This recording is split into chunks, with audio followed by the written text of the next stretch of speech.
ಪತ್ನಿ ಇದ್ದು ಪರ ಸ್ತ್ರೀಯರೊಟ್ಟಿಗೆ ಸಂಬಂಧವನ್ನು ಇಟ್ಕೊಂಡಿರ್ತಕ್ಕಂಥದ್ದು. ನಾನು ದುಡಿದು ಬಂದಿದ್ದೀನಿ, ನೀನು ನನಗೆ ನನ್ನ ಮಾಡಿಕೊಡು, ನಾನು ದುಡಿದು ಬಂದಿದ್ದೀನಿ, ನಾನು ನಿನಗೆ ನನ್ನ ಮಾಡಿಕೊಡು. ಈ ರೀತಿಯಲ್ಲಿ 4 ದಿನ ಪತಿ ಪತ್ನಿಯರು ಚೆನ್ನಾಗಿರ್ತಾರೆ, 5ನೇ ದಿನ ಆಗಲೇ ಯಾವುದೋ ಒಂದು ವಿಷಯಕ್ಕೋಸ್ಕರ ಕಿರಿಕಿರಿ ಆಗ್ಬಿಟ್ಟಿರುತ್ತೆ. ತಿಂಗಳಾದರೂ ಒಂದಾಗಿರೋದಿಲ್ಲ. ಗಂಡನ ಮಾತು ನಾನು ಕೇಳಲ್ಲ, ನನ್ನ ಮಾತು ಅವನು ಕೇಳಬೇಕು ಅನ್ನುವಂಥ ಆ ಪರ್ಸ್ಪೆಕ್ಟಿವಲ್ಲಿ ಬದುಕುವಂತಹ ಹೆಣ್ಣುಮಗಳು. ಪ್ರೆಗ್ನೆನ್ಸಿಯಾಗಿ ತಾಯಿ ಮನೆಗೆ ಹೋಗಿರ್ತಾರೆ, ಮಗುವಾಗಿ 3 ವರ್ಷ ಆದ್ರೂ ಗಂಡನ ಮನೆ ನೋಡ್ತಾ ಇರಲ್ಲ. ಪಾಪ ಗಂಡ ತವ್ರ ಮನೆಗೆ ಅಲ್ದು ಸಾಕಾಗ್ಬಿಟ್ಟಿರುತ್ತೆ. ಕೆಲವೊಂದು ಪುರುಷರು ಕೆಲವೊಂದಷ್ಟು ಸಂಸಾರಗಳಲ್ಲಿ ಈ ದುಷ್ಟ ಚಟಗಳಿಂದ, ಕುಡಿತ ಅಥವಾ ಜೂಜುಕೋರರು, ಈ ರೀತಿ ಸಮಸ್ಯೆಗಳಿಂದ ಇದ್ದದ್ದನ್ನು, ಹಿರಿಯರು ಮಾಡಿದ್ದನ್ನು ಕಳೆದು ತುಂಬ ಸಮೃದ್ಧಿಯಾದಂಥ ಕುಟುಂಬವನ್ನು ಬೀದಿಗೆ ತಗೊಬಂದ್ಬಿಟ್ಟಿರ್ತಾರೆ. ನಮಸ್ತೆ ವೀಕ್ಷಕರೇ, ನಾನು ನಿಮ್ಮ ಮೈಸೂರಿನ ಶ್ರೀನಿವಾಸನ್.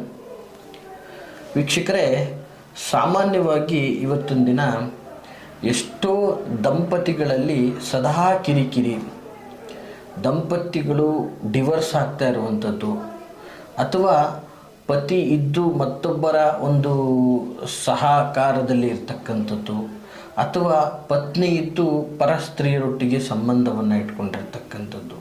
ಮತ್ತು ವಿಶೇಷವಾಗಿ ಹಿರಿಯರು ಒಂದು ಒಳ್ಳೆಯ ರೀತಿಯಲ್ಲಿ ವಿವಾಹ ಮಾಡಿ, ಲಕ್ಷಾಂತರ ರೂಪಾಯಿ ಖರ್ಚು ಮಾಡಿ ವಿವಾಹ ಮಾಡಿ, ದಂಪತಿಗಳಲ್ಲಿ ಸಣ್ಣ ಪುಟ್ಟ ವಿಚಾರಗಳು ಕೂಡ ವಿರಸ, ಕಿರಿಕಿರಿ, ಜಗಳ, ಅತ್ತೆ ಮಾವ ಇದ್ದ ಕಡೆ ನಾನು ಬದುಕಲ್ಲ ಅನ್ನುವಂಥದ್ದು, ಅಥವಾ ಆ ನಾದಿನಿಯರಿರೋ ಕಡೆ ನಾನು ಬದುಕಲ್ಲ ಅನ್ನುವಂಥದ್ದು.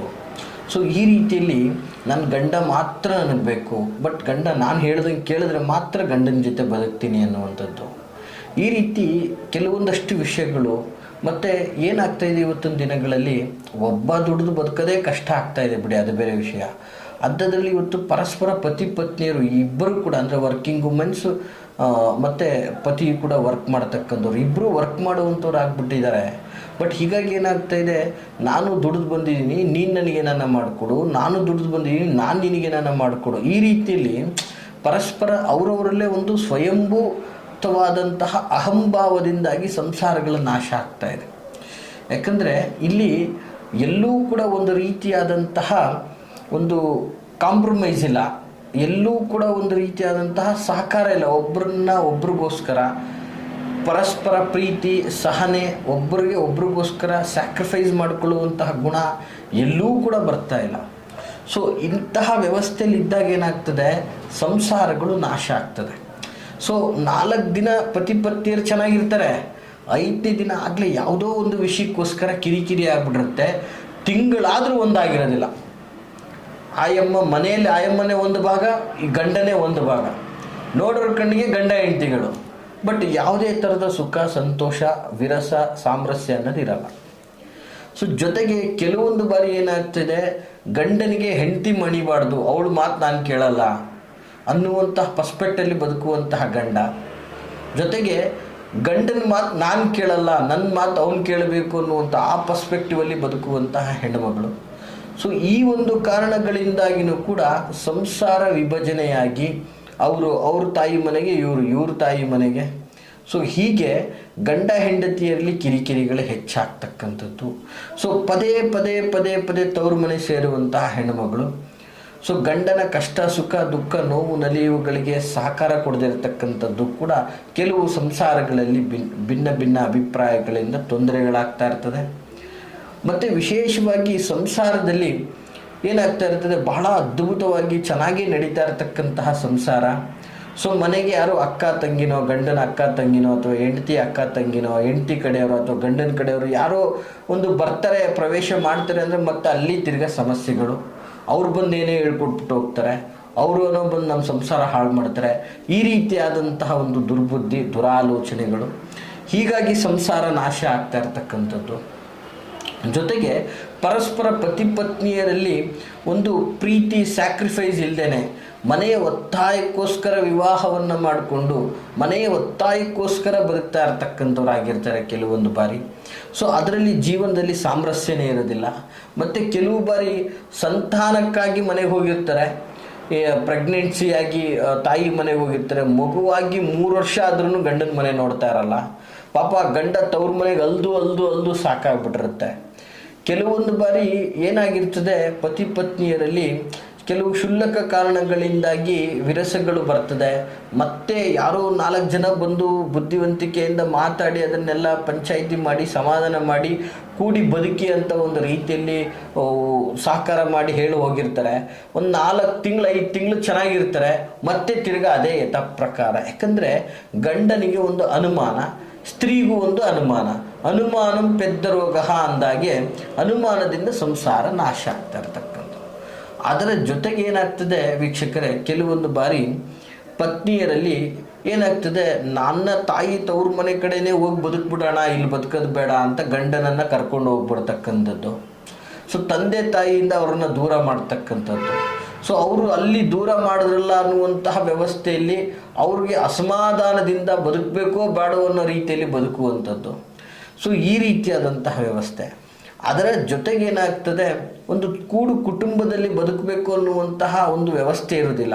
ಅವ್ರದ್ದೇ ತಂದೆ ತಾಯಿ ಇದೆ, ಸ್ವಂತ ಮನೆ ಇದ್ದರೂ ಕೂಡ, ಒಂದು ಒಳ್ಳೆ ವ್ಯವಸ್ಥಿತವಾದ ಕುಟುಂಬ, ಒಳ್ಳೆ ಮನೆ ಇದ್ದರೂ ಕೂಡ ಅವರೊಟ್ಟಿಗೆ ನಾವು ಬದುಕೋದು ಬೇಡ ಅಂದ್ಬಿಟ್ಟು ಅದಷ್ಟೇ ಬೆಲೆ ಬಾಳುವಂತಹ ಮತ್ತೊಂದು ಬಾಡಿಗೆ ಮನೆಯನ್ನು ಮಾಡಿಕೊಂಡು ಓವರ್ ಕಮಿಟ್ಮೆಂಟ್ ಮಾಡಿಕೊಂಡು ಧನಧಾನ್ಯಗಳಲ್ಲಿ ಕಿರಿಕಿರಿಗಳನ್ನು ಮಾಡ್ತಾ, ನೀನಿಷ್ಟು ದುಡ್ದೆ ನಾನಷ್ಟು ದುಡ್ದೆ ಅಂದ್ಕೊಂಡು ವ್ಯರ್ಥ ಚರ್ಚೆಗಳನ್ನು ಮಾಡ್ತಾ ಸಂಸಾರ ನಾಶ ಆಗ್ತಾ ಇರ್ತಕ್ಕಂಥ.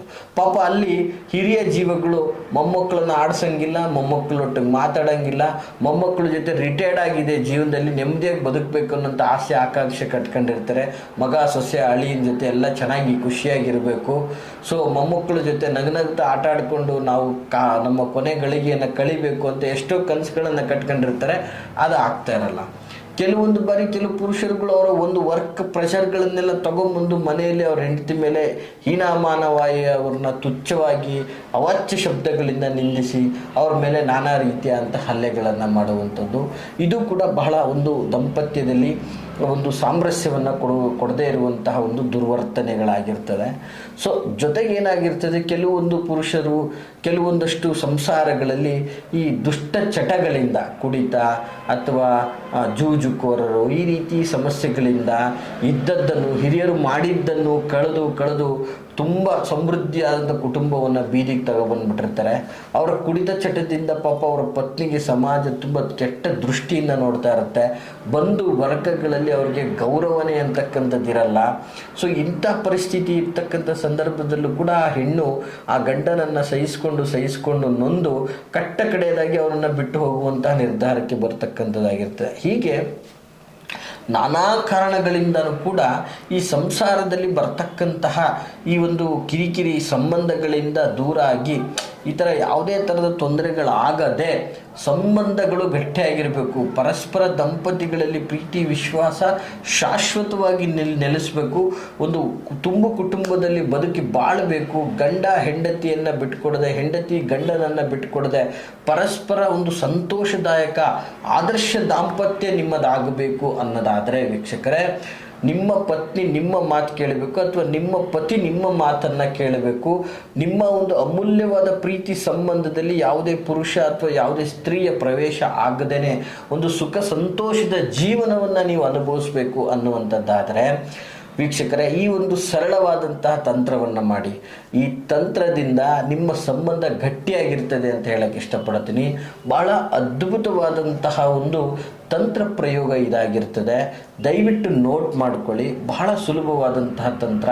ಈ ತಂತ್ರದಲ್ಲಿ ಬಳಸುವಂತಹ ಒಂದು ಪದಾರ್ಥಗಳು ನಿಮ್ಮ ಮನೆಯ, ನಿಮ್ಮ ಅಕ್ಕಪಕ್ಕದ ಒಂದು ಸ್ಥಳದಲ್ಲಿ ಒಂದು ಸಿಗುವಂತಹ ಅಂಗಡಿ ಏನು ಹೇಳ್ತೀವಿ, ನಮ್ಮ ಒಂದು ಬನಸಾರಿ ಅಂಗಡಿ ಅಂತ ಏನು ಹೇಳ್ತೀವಿ, ಈ ಜಾಗದಲ್ಲಿ ಸಿಗುವಂತಹ ಪದಾರ್ಥಗಳಾಗಿರ್ತದೆ. ಇದನ್ನು ಬಳಸಿ ನೀವು ನಿಮ್ಮ ಸಂಬಂಧವನ್ನು ಗಟ್ಟಿ ಮಾಡ್ಕೋಬೋದು ಅಂತ ಹೇಳಕ್ಕೆ ಇಷ್ಟಪಡ್ತೀನಿ ವೀಕ್ಷಕರೇ. ಏನಪ್ಪ ಆ ಒಂದು ತಂತ್ರ ಅನ್ನೋದಾದರೆ ಬಹಳ ಸುಲಭವಾದಂತಹ ತಂತ್ರ. ನೋಟ್ ಮಾಡ್ಕೊಳ್ಳಿ ವೀಕ್ಷಕರೇ. 2 ಗೋಮತಿ ಚಕ್ರವನ್ನು ತೆಗೆದುಕೊಳ್ಳಿ. ಸಾಮಾನ್ಯವಾಗಿ ಇದು ಎಲ್ಲ ಊರಲ್ಲೂ ಎಲ್ಲ ಕಡೆ ಪೂಜಾ ಸಾಮಗ್ರಿ ಸಿಗುವಂತಹ ಅಂಗಡಿಗಳಲ್ಲಿ ಖಂಡಿತವಾಗಿ ಸಿಗ್ತದೆ. 2 ಗೋಮತಿ ಚಕ್ರವನ್ನು ತೆಗೆದುಕೊಳ್ಳಿ. ಒಂದರಲ್ಲಿ ಹೆಂಡತಿಯ ಹೆಸರನ್ನು, ಇನ್ನೊಂದರಲ್ಲಿ ಗಂಡನ ಹೆಸರನ್ನು, ಪತ್ನಿಯ ಹೆಸರನ್ನು ಬರೆದು ಕೆಂಪು ಬಟ್ಟೆಯಲ್ಲಿ, ವಿಶೇಷವಾಗಿ ಕೆಂಪು ಬಟ್ಟೆಯಲ್ಲಿ ಕಟ್ಟಿ, ತದನಂತರ ಅದನ್ನು ನಿಮ್ಮ ಗಂಡ ಹೆಂಡತಿಯ ಇಬ್ಬರ ಬಟ್ಟೆಯಿಂದನೂ ಕೂಡ ಅದನ್ನು ಸುತ್ತಿ, ಗಂಡ ಹೆಂಡತಿ ಇಬ್ಬರ ಬಟ್ಟೆಯಿಂದನೂ ಕೂಡ ಅದನ್ನು ಸುತ್ತಿ, ಅದನ್ನು ತೆಗೆದುಕೊಂಡು ಹೋಗಿ ನಿಮ್ಮ ತಿಜೋರಿ ಅಥವಾ ಕಬೋರ್ಡ್ಗಳಲ್ಲಿ ಅಥವಾ ಒಂದು ಶುಚಿಯಾದಂತಹ ಸ್ಥಳಗಳಲ್ಲಿ ಅದನ್ನು ಇಟ್ಟರೆ ಪತಿ ಪತ್ನಿಯರ ವಿಶ್ವಾಸ ಗಟ್ಟಿಯಾಗ್ತದೆ, ಸಂಬಂಧ ಗಟ್ಟಿಯಾಗ್ತದೆ.